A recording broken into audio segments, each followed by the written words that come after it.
আসসালামু আলাইকুম। আশা করি সবাই ভালো আছেন।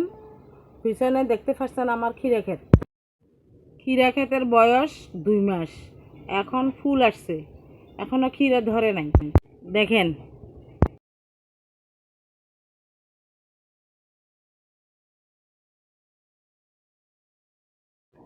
এইটা হচ্ছে হাইব্রিড বেগুন গাছ।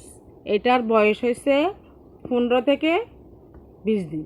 হাইব্রিড বেগুন 2টা লাগাইছি। এইটা হয়েছে বোম্বাই মরিচ, এখনো ফুল আসে নাই। এটার বয়স আজকে 1 মাস। আমার ছোট বাগানে অনেক বেগুন গাছ লাগাইছি। দেখেন, লাইক, কমেন্ট, এটা শেয়ার। হচ্ছে দেশি বেগুন গাছ। এটা খাইলে কোনো ক্ষতি নেই। অনেকে বলে অ্যালার্জি থাকে, এটার মধ্যে অ্যালার্জি নাই। এইদিকে দেখেন, আমি একটা লেবু গাছ লাগাইছি। এটার বয়স আজকে 1 বছর। আমার চ্যানেলটি সাবস্ক্রাইব করুন। আমার ছোট বাগানে একটি পেঁপে গাছও লাগাইছি।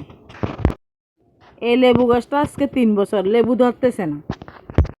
এটার মধ্যে তেমন যত্ন করি নাই, সেই জন্য মনে হয় লেবু ধরতেছে না। বন্ধুদের সাথে শেয়ার করুন। এটা 24 বেগুন। এটাই ইসা মাছ দিয়ে রান্না করলে খুব মজা হয়, ভাজি করলেও মজা হয়।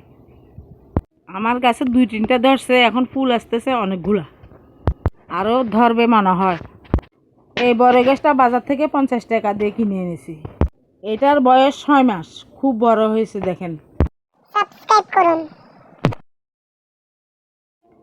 এই কাপরাঙ্গা গাছের বয়স আজকে 4-5 মাস। কত জাফালু হয়েছে দেখেন, আরও অনেক ফুল আসতেছে।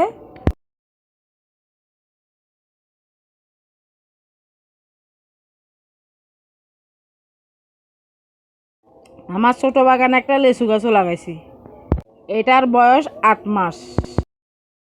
ওইদিকে আনারস গাছে পানি না দেওয়ার কারণে আনারস গাছগুলো কেমন হয়ে গেছে দেখেন।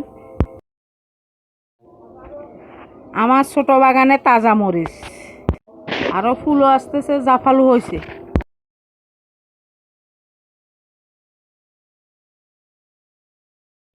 এইদিকেও আরও অনেক গাছ লাগাইছি।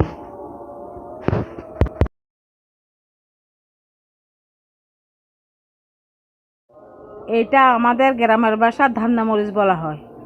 দেখেন কতগুলো মরিচ ধরেছে। টমেটো গাছে পানি না দেওয়া বড় হচ্ছে না। বাজার থেকে 10টি কিনে এনে ছোট বাগানে লাগাইছি, শুধুমাত্র 3টে বেঁচে আছে। আমার ভিডিও ভালো লাগলে লাইক, কমেন্ট, শেয়ার করবেন। চ্যানেলটি সাবস্ক্রাইব করবেন। এটা আমাদের গ্রামের ভাষা ফান্নাদুনি শাক বলা হয়। এটা হচ্ছে মানকচু। এটা গরু গোস্ত দিয়ে রান্না করলে মজা হয়। ছোট্ট বাগানে পেয়ারা গাছও লাগাইছি, ফাঁকি ডিস্টার্ব করতেছে, বোতল বেঁধে দিছি। আমার ভিডিও ভালো লাগলে লাইক, কমেন্ট, শেয়ার করবেন। চ্যানেলটি সাবস্ক্রাইব করবেন। Thank you.